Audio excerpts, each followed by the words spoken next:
भाव कोणाचे जरी असले तर निवडणूक आम्हीच मारली आहे. पूर्ण निवडणूक आम्ही जिंकली आहे. या निवडणुकीमध्ये आम्ही जे काही मुद्दे घेऊन लोकांच्या समोर गेलो, पुऱ्या महाराष्ट्रामध्ये शेतकरी प्रचारात नव्हता, मजूर प्रचारात नव्हता आहे, कामगार नव्हता आहे. आपण पाहतो ही मुद्दे आम्हाला न्यायचे होते आणि ते व्यवस्थितपणे आम्हाला नेता आले. त्यांना निवडणूक आम्ही जिंकलेली आहोत. आता टेक्निकल काय निकाल लागते ते माहीत नाही. सट्ट्या बाजारात कोणाचे तरी भाव असले तर या सगळ्या ह्याच्यामध्ये निवडणुकीमध्ये आम्ही मात्र आमची जे काही आम्ही जे काही मांडणी केली प्रचारामध्ये त्या मुद्द्याबाबत आमची जे काही उद्देश होता का निवडणुकीमध्ये धर्मजातीच्या नंतरसुद्धा शेतकरी मजूर आणि या कष्ट करणाऱ्यांचे मुद्दे निवडणुकीत चर्चेत आले पाहिजे. तो आम्ही प्रभावीपणे नेऊ शकलो, लोकांपर्यंत नेले, महाराष्ट्रापर्यंत नेला आणि त्याच्यात आम्ही जिंकलो आहे. तुम्ही वारंवार म्हणत होते की मला बदला घ्यायचा, कारण का ज्या पद्धतीने गुवाहाटीचा आरोप केला होता, खोक्याचा आरोप केला होता, वारंवार राणा तुमच्याबद्दल वादग्रस्त बोलत होते. 4-5 गोष्टी आहे. फक्त एकट्या रानामुळेच आपण उभं राहिलो असं नाही आहे. एकतर आम्ही रंगपंचमीच्या वेळेस भिंत रंगवता आपण एक स्लोगन केलं होतं, निवडणूक आली आता मुद्द्यावर बोला. ते पण आम्हाला न्यायचं होतं.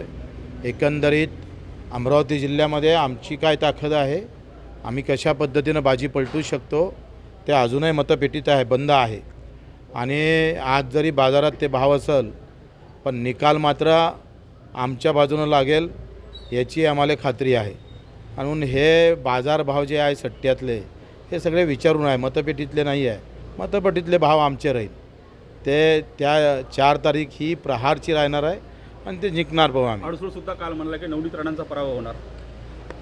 आता हे तर तुम्हाला लहान पोराला जरी विचारलं पण ते पण सांगणार आहे का नवनीत राणा यावेळेस पडणार, राणाच पाळणार त्यांना, रवी राणाच पाळणार आहे, त्यांच्याच प्रवृत्तीमध्ये पडणार आहे.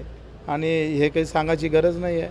मला वाटते रवी राणानं किमान 2 वर्ष तोंड जरी चूप ठेवलं असतं तरी कदाचित रिझल्ट वेगळे राहिले असते. नवनीत राणांचा पराभव होणार. आता काय सांगावं लागतं ते. आणि तेव्हा त्यांची मानसिकता नव्हती, कारण तेव्हा बरेच आमदार सगळे जाऊन तिकडे पोहोचले होते. म्हटलं आपण जाताना एक फोन केला पाहिजे आणि त्यांनी फोन उचलला, बोलले, पण त्याच्यावर काही ते बोलू शकले नाही आणि मग मी फोन ठेवून दिला. आजही कसे संबंध आहेत मातोश्रीसोबत?